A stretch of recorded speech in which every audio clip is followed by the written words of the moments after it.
Հանուն հոր և որդվո և ոգուի սրբո, ամեն։ Մի վախեցիր հոտ փոքրիկ, քանի որ հավանեց հայրը տալ քեզ արքայությունը։ Մեր Տերը Հիսուս Քրիստոս իրեն հետևորդներին կոչեց փոքրիկ հոտ, որովհետև շատ նեղ և անձուկ է ճանապարհը, որ տանում է դեպի երկնքի արքայություն, և շատ քչերն են, որ գտնում են դուռը փրկության և դուրս են գալիս դեպի երկնքի արքայություն։ Ընդարձակ ու լայն է ճանապարհը, որ դեպի կորուստ է տանում, և շատ շատերը խուռնամբող, հորդությամբ, հորդելով գնում են այդ ճանապարհով ու գնում են դեպի հավիտենական տանջանքները։ Բայց այս խոսքերը նաև կարծես պատշաճում են այսօրվա տոների սուրբերին,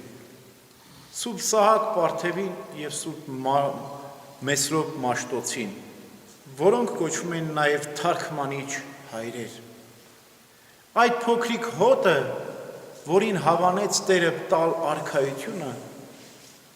այդ ժամանակ ոսկե դարում, 4-րդ դարի վերջերին, 5-րդ դարի սկզբին, կարծես մեր ազգը լիներ։ Փոքրիկ էր դարձել, որովհետև պարսկական ու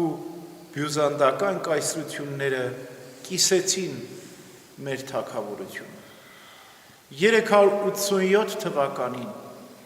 մեծ մասը անցավ պարսկական տիրապետության, իսկ մի մասը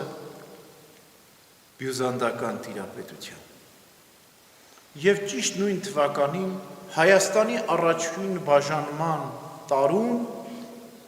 հայրապետական մերգահին բազմեց Սուրբ Սահակ Պարթևը։ Սուրբ Սահակ Պարթևը Ներսես Մեծի որդին է։ Սուրբ Սահակ Պարթևի կինն է Սահականուշը, որ մի ավետարան ուներ, որ հետագայում բաժին ընկավ Սուրբ Շուշանիկին, Վարդան Մամիկոնյանի դստերը։ Որտեղից էր այդ ավետարանը։ Այդ ավետարանը Սահակ Պարթևի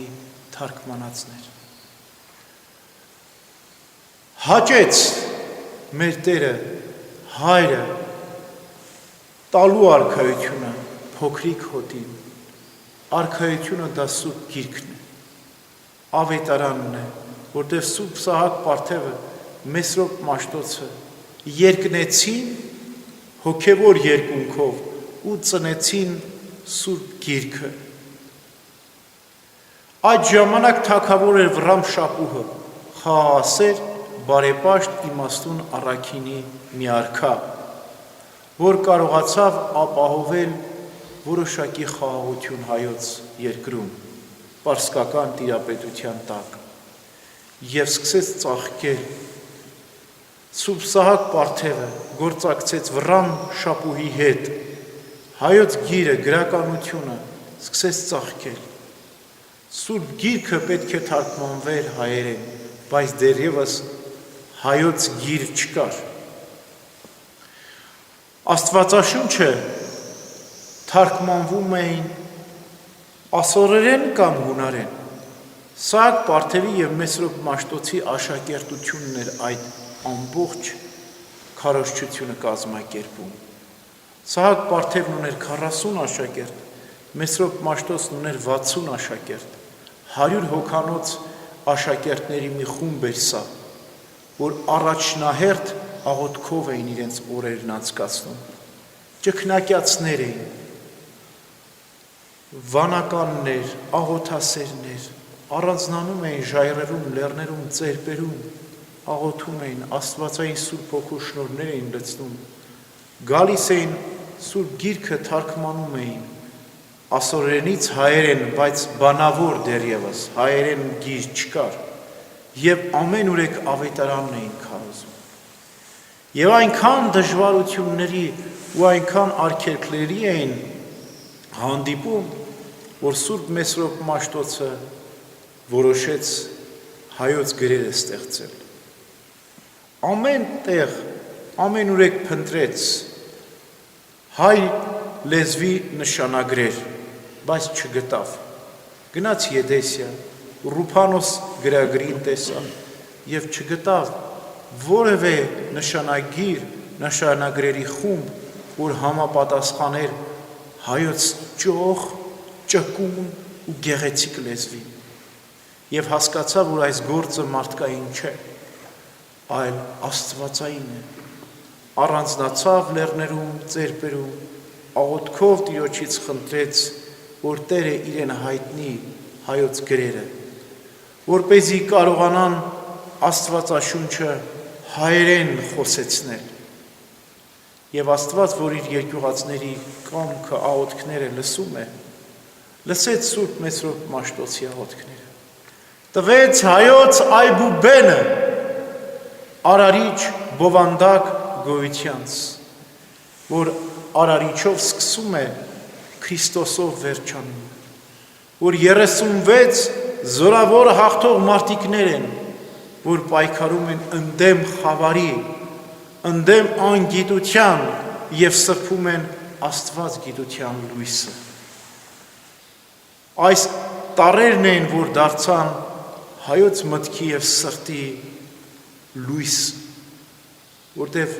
Սուրբ Սահակ Պարթևը, Սուրբ Մեսրոպ Մաշտոցը կոչվում են նաև լուսավորիչներ։ Առաջին լուսավորիչները Թադեոս և Բարդողոմեոս առաքյալներն են։ Լույսը մեր Տերն է Հիսուս Քրիստոս։ Երկրորդ լուսավորիչը համարվում Սուրբ Գրիգորը, որ ազգովի մեզ քրիստոնեության դարձրեց։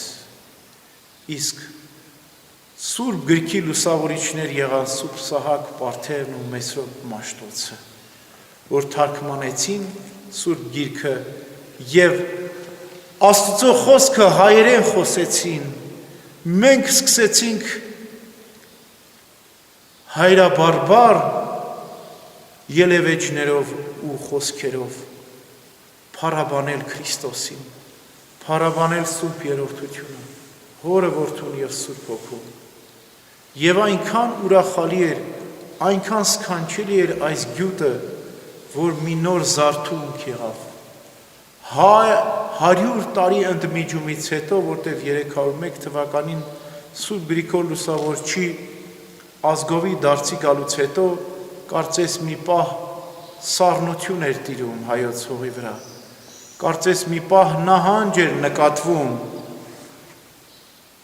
պատմության դժվարությունների ու նեղությունների մեջ, բայց երբ որ հայոց գիրը ստեղծվեց 405 թվականին, մի նոր զարթոնք եղավ, մի նոր լուսավորություն եղավ հայոց ազգի մեջ։ Հավատքը, քրիստոնեական արժեքները սկսեցին կրկին տարածվել ամենուրեք։ Հայոց մանուկները սկսեցին այցելել դպրոցներ, առաջին կրթօջախները բացվեցին, Սուրբ Մեսրոպ Մաշտոցը, Սահակ Պարթևը իր աշակերտների հետ Աստվածաշունչը թարգմանեցին և սկսեցին ընդօրինակել բազմաթիվ օրինակներ, սփռեցին ամբողջ հայոց աշխարհում։ Հայ մանուկները այբուբենի հետ սկսած Սաղմոս էին սովորում, առակած գրքով սկսվեց թարգմանվել Սուրբ Գիրքը, ճանաչել զիմաստություն և խրսխրատ իմանալս բանս հանճարով։ Եվ այսպես մեր հայոց գիրը դարձավ Սուրբ Գիր, որտև Սուրբ գրքից սկսեց իր գործունեությունը, իր տարածումը, իր սփռումը ամբողջ հայոց աշխարհով մեկ։ Եվ սրան գործակից էին Սուրբ Սահակ Պարթևն ու Սուրբ Մեսրոպ Մաշտոցը։ Որքան երախտապարտ է հայոց ազգը Սուրբ Սահակ Պարթևին և Մեսրոպ Մաշտոցին, որ մեզ աստվածային երկնային պարգև շնորհեցին, բայց նաև ապերախտ եղավ հայոց ազգը Սուրբ Սահակ Պարթևին և Մեսրոպ Մաշտոցին, որովհետև հալածեցին Սուրբ Հայրապետին, ամբաստանում էին Տիզբոնում Պարսից շահի առջև, ստիպված եղավ ծերունազարդ մեր Հայրապետը մի քանի անգամ գնալ Տիզբոն, ներկայանալ Պարսից շահին իր դեմ կատարված զրպարտանքների մասին պատասխան տալ։ Սուրբ Հայրապետը, որ իր ամբողջ կյանքը, իր միտքը, իր հոգին դրել էր հայոց սուրբ սեղանի զոհասեղանի առջև, ստիպված էր ամբաստանագրերի և զրպարտությունների դեմ պատասխան տալ։ Եվ որքան որ ներկայանում էր Տիզբոն, այնքան շնորհի էր արժանանում, այնքան գովասանքի էր արժանանում, որքան որ ամբաստանում էին, այնքան արդարանում էր Սուրբ Հայրապետը։ Եվ վերջին ամբաստանագիրը եղավ 428 թվականին, երբ հայոց նախարարները Արշակունի վերջին Արտաշես կամ Արտաշիր 4-րդ թագավորի դեմ ամբաստանագիր էին ներկայացնում պարսկական արքունիք։ Դիմեցին Սուրբ Սահակ Վարդևին և ասացին. «Դու էլ միացիր մեզ, ամբաստանենք ու դատապարտենք Արտաշես թագավորին, որ անառակ կյանքով է ապրում, և նոր թագավոր ընտրենք մեզ համար»։ Սուրբ Սահակ Վարդևը իմաստուն պատասխան տվեց և ասաց. «Ես համախոհ ձեզ, ինձ համար ավելի լավ է իմ հիվանդ ոչխարը, քան թե ուրիշի առողջ գայլը։ Եթե դուք հանձնեք ձեր թագավորին Պարսից շահին, ապա իմացեք, որ նա դադարեցնելու է հայոց թագավորությունը։ Մեր հիվանդ ոչխարին տալով մի առողջ գիշատիչ գայլ եք վաստակելու, որը պետք է հոշոտի մեր հոտը,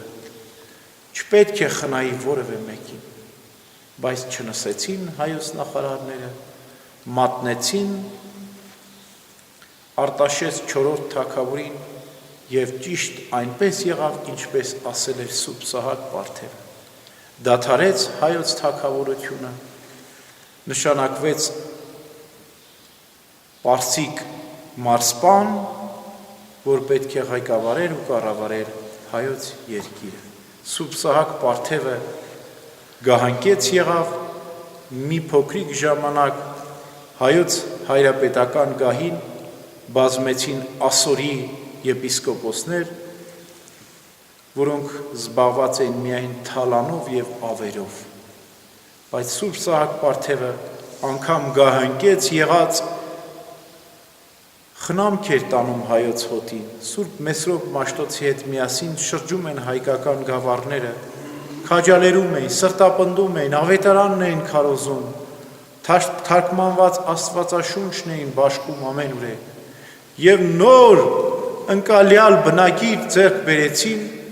Եփեսոսի ժողովից հետո 431 թվականից հետո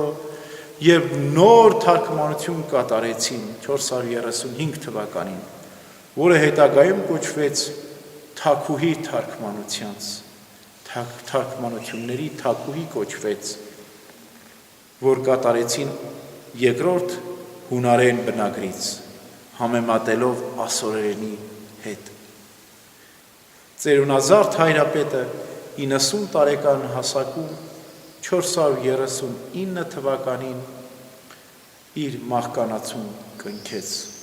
որովհետև ծնվել էր 348 թվականին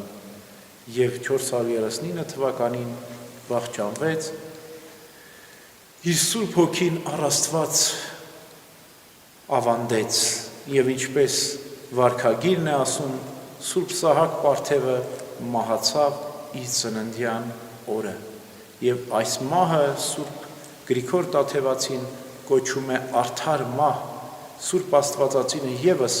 մահացել է իր ծննդյան օրը և Սուրբ Սահակ Վարդևը ևս մահացավ իր ծննդյան օրը, ալեհեր մեր Սուրբ Հայրապետը, Սուրբ Մեսրոպ Մաշտոցը ևս երկար չապրեց և նրանից հետո ինքն էլ վախճանվեց և այսպես ինչպես միասին էին երկու այս հզոր վարդապետները, թարգմանիչները, այնպես էլ այսօր միասին են երկնքի արքայության մեջ, բարեխոսում են մեզ համար, որպեսզի մենք էլ հավատարիմ մնանք հայոց գրին, հայոց սուրբ գրին, հայոց թարգմանչությանը, հայոց աղոթասիրությանը, հայոց հավատքին։ Թող այս սուրբ հայրապետները մեզ բարեխոս լինեն, որպեսզի իրենց դեմ գործված հայ ազգի ժողովրդի մեղքերն ու հանցանքները չհիշվեն, այլ հիշվեն նրանց կատարած բարի գործերը։